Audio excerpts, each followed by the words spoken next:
अब्दुल्ला हुसैन ने अपने नावल बाग में पाकिस्तान को गुमशुद नाम के गाँव से तशबीह दी। यहाँ पर भी अजीम सियासी रहनुमाओं को कत्ल कर दिया जाता है और उनके कत्ल का सुराग भी नहीं मिलता।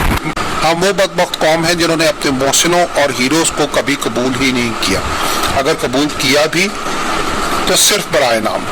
हमेशा हमारे सामने खुद साख्ता तारीख को झूठ के पन्नों में बंद करके पेश किया गया, लेकिन मजाल है कि हक़ाइक़ जानने की हमने कभी जहमत की हो। जिन्होंने गद्दारी की, आइन को कागज़ का टुकड़ा करार देकर तमस्खर उड़ाया, जमहूरियत पर शब खून मारा, वो तो आज भी सबसे बड़े मुहिब्बे वतन है। और जिन्होंने अपना सब कुछ कुर्बान कर दिया, जिनकी बदौलत ये मुल्क मार्ज वजूद में आया, अभी तक सलामत है। आखिर में उनके साथ जो हुआ वो सलूक नाकाबिले बयान है।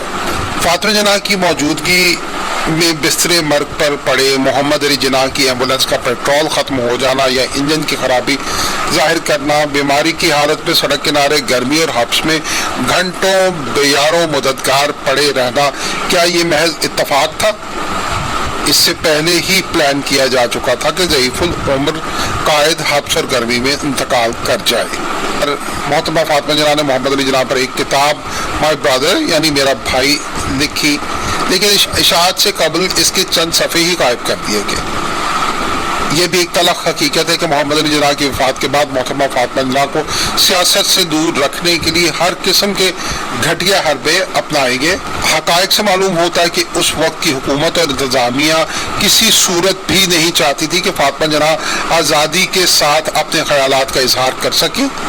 इस कोशिश में वो इतना आगे बढ़ गए कि रेडियो पाकिस्तान से इनकी तकरीर के दौरान कुछ मौके पर नशरियात तक रोक दी, जबकि उस वक्त रेडियो पाकिस्तान का मौक़िफ़ यही था कि ट्रांसमिशन में रुकावट की वजह से अचानक बिजली फेल हुई थी, जिसकी वजह से ये नशरियात मुनक़ते हुई। लेकिन कोई इस बात पर यकीन करने को तैयार ना था, क्योंकि मोहतरमा की मौत पर भी कई सवाल उठाए गए। साहिरा हाशमी एक मुसन्निफ़ा है। उन्होंने अपनी किताब एक तासर दो शख्सियात में दावा किया है कि फातिमा जिन्ना को कत्ल किया गया था और उनके गले पर निशानात थे। ना सिर्फ ये बल्कि उनके बिस्तर पर खून की छींटे भी पाए गए। एक वक्त था जब मादरे मिल्लत के कत्ल पर अखबारात में इदारी लिख कर तहकीकात का मुतालबा होता रहा और ये सवाल उठाए जाते रहे कि मादरे मिल्लत का आखिरी दीदार क्यों नहीं कराया गया, जनाजे पर लाठीचार्ज क्यों करवाया गया। ये सब वो सवालात हैं जिनका जवाब जानना आज भी ज़रूरी है।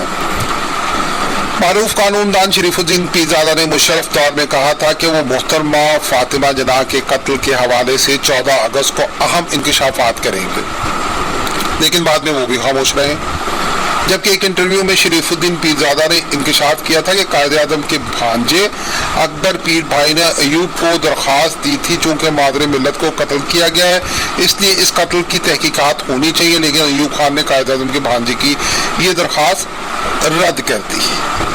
सिंध के एक ताजर हाजी गुल अहमद ने भी सिंध हाई कोर्ट में एक पिटीशन दायर की थी, जिसमें वही मुतालबा किया गया था कि मादरे मिल्लत के कत्ल की तहकीकात की जाए, लेकिन ताहाल कोई खातिर खा नतीजा नहीं निकला। एक और इंक्वायरी रिपोर्ट जो मगरबी पाकिस्तान के वजीर दाखिला काजी फजलुल्लाह ने पेश की थी, जिसमें तफसील से मौत की वजूहात पर रोशनी डाली गई और रिपोर्ट में कहा गया कि मैयत को गुस्ल देने वाली 3 खवातीन तजहीर और तदफीन करने वाला हाजी कल्लू था। इन खवातीन और हाजी कल्लू के बयानात से साबित होता है कि मोहतरमा फातिमा जिन्ना के बदन, गर्दन और जिस्म पर जख्मों के निशान थे, मगर इस रिपोर्ट को सामने ही ना लाया गया।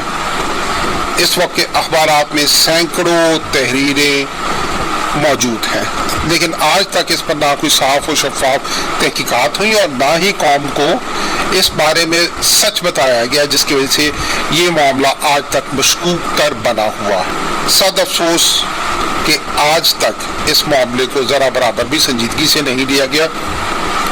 जिन्ना की खराब एम्बुलेंस से लेकर मादरे मिल्लत के कत्ल पर उठाए गए तमाम सवालात हमेशा की तरह सवालिया निशान बन गए। मगर एक हकीकत आया है कि अब पढ़ा लिखा बाशऊर नौजवान तबका गद्दार और मुहिब्बे वतन का असल फ़र्क अच्छी तरह जान चुका है।